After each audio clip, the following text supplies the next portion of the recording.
Ayan guys, nilinisan ko na yung ating ating dish rack.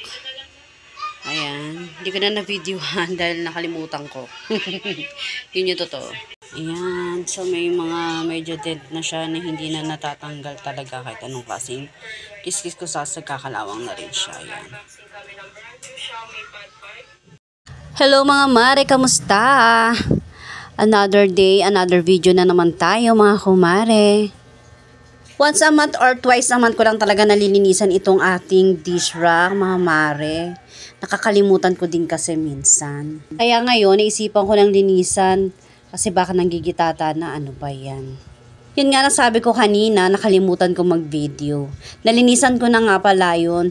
At saka itong lagayan namin ng mga kutsara. Pero yung tray na mismong lagayan ng mga kutsara ay hindi ko pa yan nahuhugasan mga mare.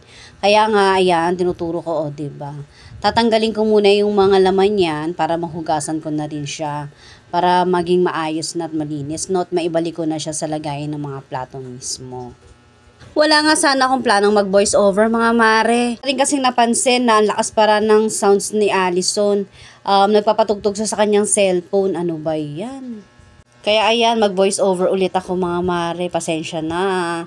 Ang hirap pa naman talaga mag-voice over sa totoo lang. Yung simpleng sasabihin mo lang, ilang beses ko nang inulit. Take ako ng take kasi nga nabubulol ako. Ano ba yan? Hindi ko rin kasi alam kung paano ba maglagay ng music. Nakaka-copyright ako mga mare. Kaya pala siguro mas marami nag-voice over, no? Kaysa maglagay ng background music sa kanilang mga videos. Parang ako lang atay. O siya, tama ng daldal mga mare. Ayan, nilinisan ko na. Sinabon ko na yung tray lagay ng ating mga kutsara. Yan, tapos binalawang ko na siya para maayos ko na rin talaga yon lagayan ng mga kutsara natin. Tapos ayan, pinunasan ko na rin yung ating dish rack. Tapos, ilalagay ko na rin itong mga kutsara dyan sa ating lagayan na yan. O, ano ba yan? Wala na akong talagang masabi. Uy.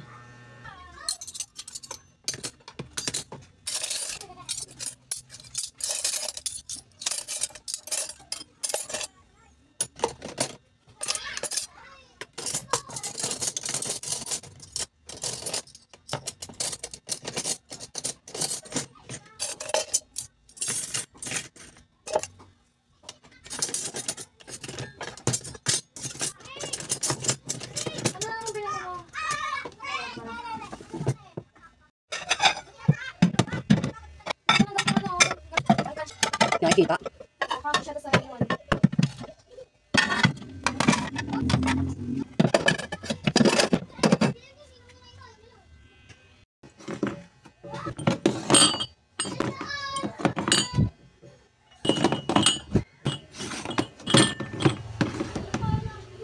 Puro kami tasa, wala po kaming baso.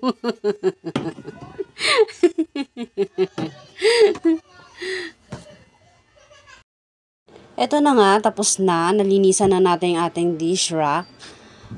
Ayan. Konti lang naman yung laman ng aming lagayan na yan. Konti lang.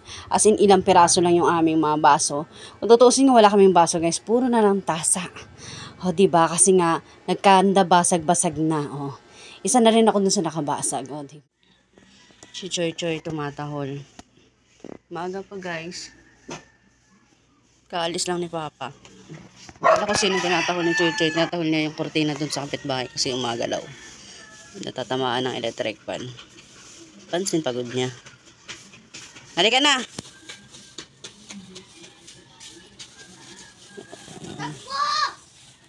Hindi yan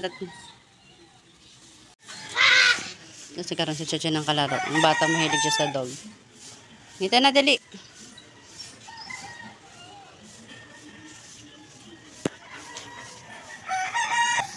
Sweet naman. Sweet naman ang baby boy ko.